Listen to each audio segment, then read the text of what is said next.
Welcome to this deep dive. Okay. And today we're going to be looking at snap judgments Sounds good. using Blink by Malcolm Gladwell. Yeah. Um, and so I guess to get started, Blink is really all about the power of thinking without thinking. Thinking without thinking. Yeah. Such a fascinating concept, right? Yeah. Like how our brains can process information so quickly and make these split-second decisions. Right. And, it covers a lot of different examples from like choosing a life partner to Well, even spotting a fake piece of art. and it's full of examples that really do make you think like, Yeah. how much can we actually trust those gut feelings? Yeah, and one of the examples that I found really interesting was the All right. story about the Getty Museum buying that statue. Oh, yeah, the Koros. Yeah, the Kuros. And, Yeah. Initially they were so sure it was An ancient Greek masterpiece. right, but then some experts came in and Yeah, and they just had this feeling right away that something wasn't quite right. yeah, it's interesting because they couldn't really explain why. Yeah, they couldn't articulate it at first. Right, they just had this intuition that something is off. It's like they were sensing a forgery. Right, and it turns out later investigations proved that they were right. Like their intuition was spot on. Yeah. So what is it that happens in our brains when we get that feeling, when we have that gut feeling that something is wrong? Well, Gladwell suggests that our brains are processing information on a subconscious level all the time, Oh. picking up on these little cues and patterns that we might not even be consciously aware of. So it's like our unconscious mind is working behind the scenes, gathering all this evidence. Yeah, it's like a detective in our minds. Okay, so in the case of the Koros, those experts were probably like subconsciously noticing something about the statue. Exactly. Maybe inconsistencies in the style or craftsmanship that their conscious mind hadn't fully processed yet. Right, like those tiny details. Yeah, exactly. Okay, so that's one example of unconscious processing, but there's another experiment that Gladwell talks about that really dives into this idea. The Iowa gambling experiment. Yeah. You familiar with that one? Yeah, I remember reading about it. It was about, Participants playing this card game, okay. and they had to choose from different decks of cards. Yeah, and some of the decks were riskier than others. Exactly. And what's interesting is that the participants, Started avoiding those risky decks. even before they could explain why, Right. It's like their subconscious knew that they were bad news, yeah, they were unconsciously picking up on the patterns. even though their conscious minds hadn't figured it out yet. Exactly. And what was really interesting, they found that the participants' palms would start to sweat. Oh, really? Yeah, whenever they reached for those risky decks. So it's like a physical response That is. to that subconscious anxiety. It's like our bodies can sometimes sense danger before our minds fully grasp it. That's crazy. It is pretty wild, isn't it? Yeah, so I guess that means that a lot of our decision making is driven by Subconscious. right. Yeah. And Gladwell refers to these two systems of thinking. So we have the fast intuitive system, which is like our gut feeling. Right. And then we have the slower, more deliberate system, which is where we really think things through. Okay. And that fast system, that's what's at play when we make those snap judgments. Right. So it's like constantly making quick assessments, helping us navigate the world without overthinking every little thing. Exactly. And it's based on, our past experiences, our emotions, and those subtle cues that our unconscious mind picks up on. So it's a combination of factors. Yeah. But of course, sometimes that fast system can lead us astray. Right, like in the Getty Koros example. Exactly. It can be influenced by biases. And things that we're not even aware of. Right. Okay, well, now I'm thinking about John Gottman's research on predicting divorce. Oh, yeah. That's fascinating work. So he can observe a couple for just a few minutes. And predict with remarkable accuracy whether they'll stay together or not. Right. Is he relying on his fast system for that? Well, he's definitely honed his intuition over years of research and observation. So he spent decades studying couples. Yeah, in his love lab. And he analyzes their interactions. He actually codes their emotions second by second. Wait, so he's like assigning a number to every smile and frown? Yeah, they have this system called SPAFF, the Specific Effect Coding System. Wow. It captures these subtle nuances of emotional expression. That's super detailed. Oh, yeah, they even incorporate physiological data like heart rate and blood pressure. Wow. So it's not just about what they're saying, but also... How their bodies are reacting. Right. So what does all that data tell him about a couple's future? Well, he's discovered that certain emotional patterns, particularly expressions of contempt, are highly predictive of divorce. So it's not just about how much a couple fights, but how they fight that matters. Exactly. You can have a couple that argues a lot. Yeah. But if they do it respectfully, Right. they might actually be okay. But even a single instance of contempt during a conflict. Can be a red flag. Yeah. Okay, so what exactly is contempt? I mean, I know it's negative, but how is it different from just being critical or annoyed? Contempt goes beyond criticism. It's about attacking your partner's sense of self, communicating this feeling of superiority and disrespect. Okay. And those subtle signs of contempt, like sarcasm, eye-rolling, or sneering, Yeah. they can be really damaging to a relationship. It makes sense, like when you see those couples and you can just feel the tension. Mm-hmm. And, they might be putting on a happy face, but you just get the sense that something's not right. It's like our intuition is picking up on these subtle dynamics, even if we can't fully articulate it. Right. So if our gut feelings about relationships can be so accurate, I mean, does that mean that our snap judgments in other areas of life are also worth paying attention to? That's a great question. Yeah. And it's something that Gladwell explores in Blink. Okay. What he finds is that our snap judgments can be really accurate in some situations, Right. but totally off base in others. Okay. So how do we know when to trust our gut and when to, take a step back and analyze the situation more carefully? That is the million-dollar question, isn't it? It- Because sometimes we need to trust that initial feeling, Right. but other times we need to pause and think things through. Yeah. It's like this delicate balance between trusting our intuition and avoiding those snap judgments that could lead us down the wrong path. Absolutely. Yeah. Yeah, it really is a delicate balance, isn't it? It is. Like knowing when to trust that gut feeling Right. and when to maybe hold back a little. Right. And Gladwell has this whole chapter in Blink about those times when those quick judgments were totally wrong, Oh, yeah. like with the Aeron chair. Oh, the Aaron chair. Yeah. Those Office chair? exactly, those really modern looking ones. Yeah. When Yeah. they first came out, people hated them. Really? Oh yeah, they look at that mesh and plastic Right. and just assumed they'd be uncomfortable. They didn't look like those typical plush. Right. They weren't like those executive leather chairs. Yeah. But the company that made the Aaron Herman Miller, Hmm. they were convinced they had a winner. They'd done all this user testing, and people were raving about how comfortable they actually were. Oh, interesting. So it turns out those initial reactions, Right. based purely on looks, Yeah. totally off. So I guess that shows how our visual biases can really influence our judgment. Yeah, those first impressions based on appearance can be misleading. Right. It's like we need more context Right. to make an informed judgment.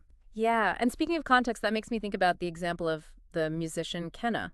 Oh, yeah. Kim is a great example. So the music industry, people loved his music, Mm-hmm.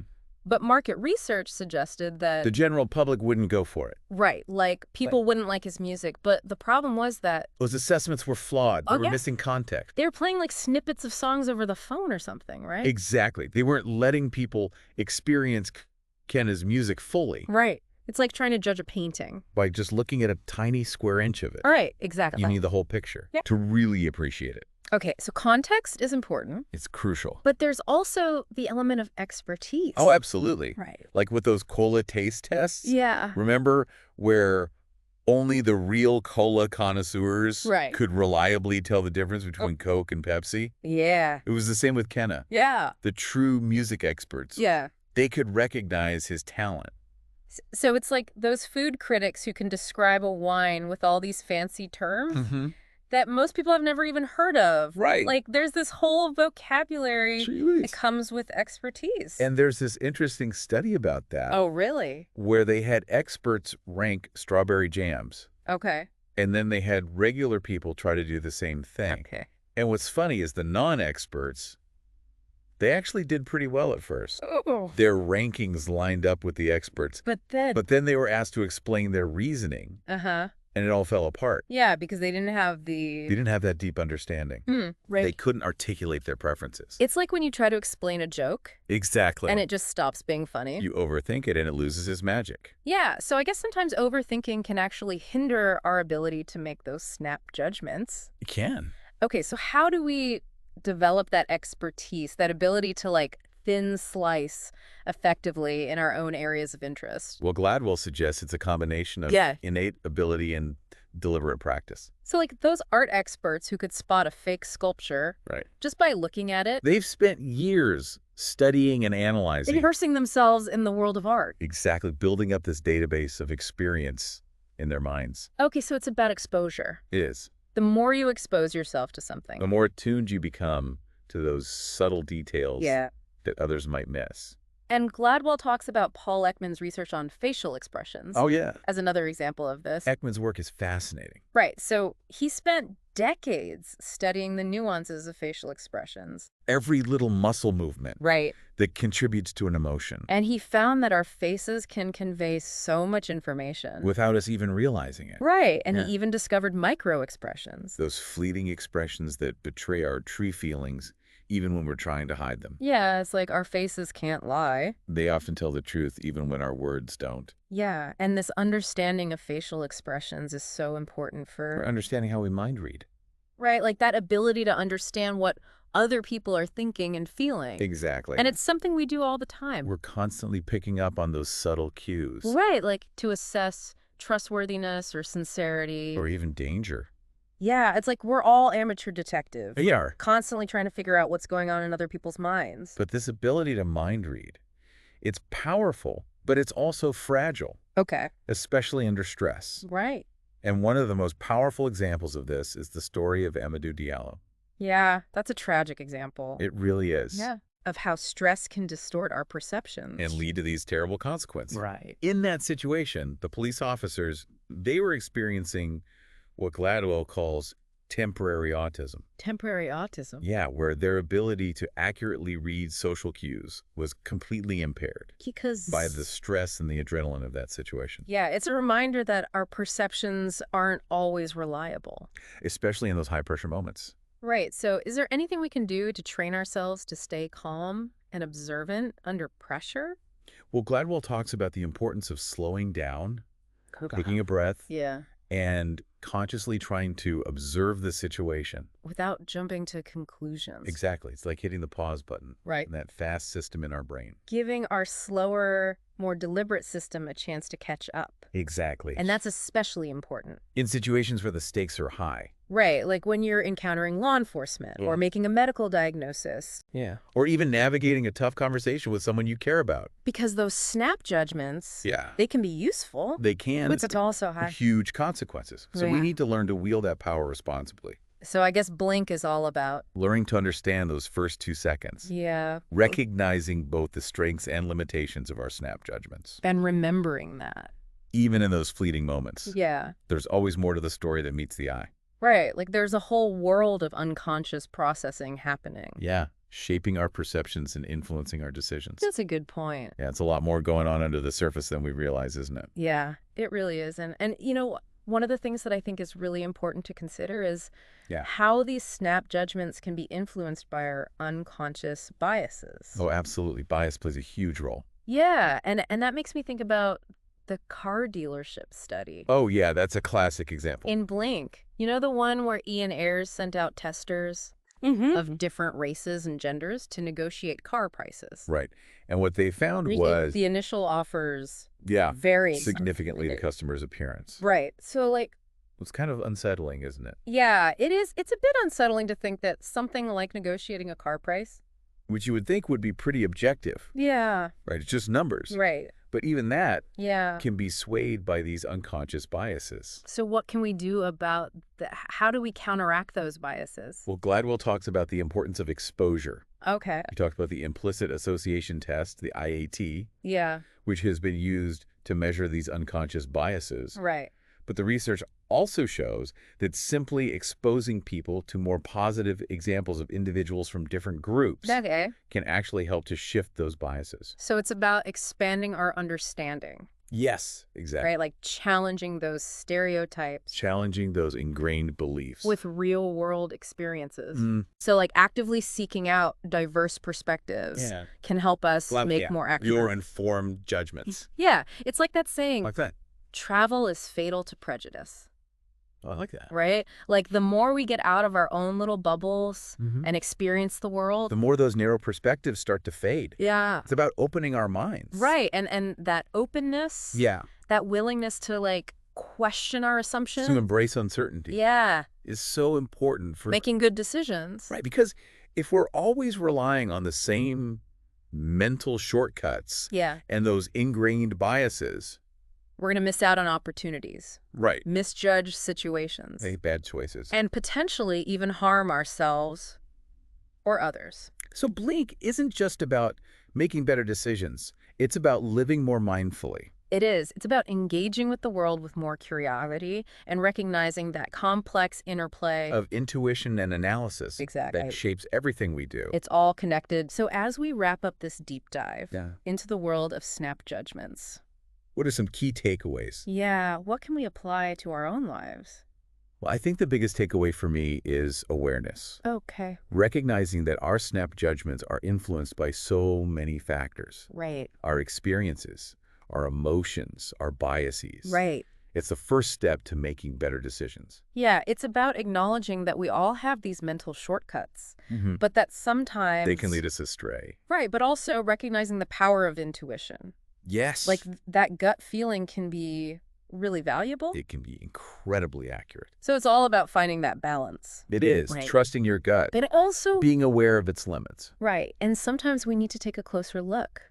Exactly. Making those first impressions. Test them against reality. Right, gather more evidence Yeah. before making a judgment. It's about being a detective of your own mind. Yeah.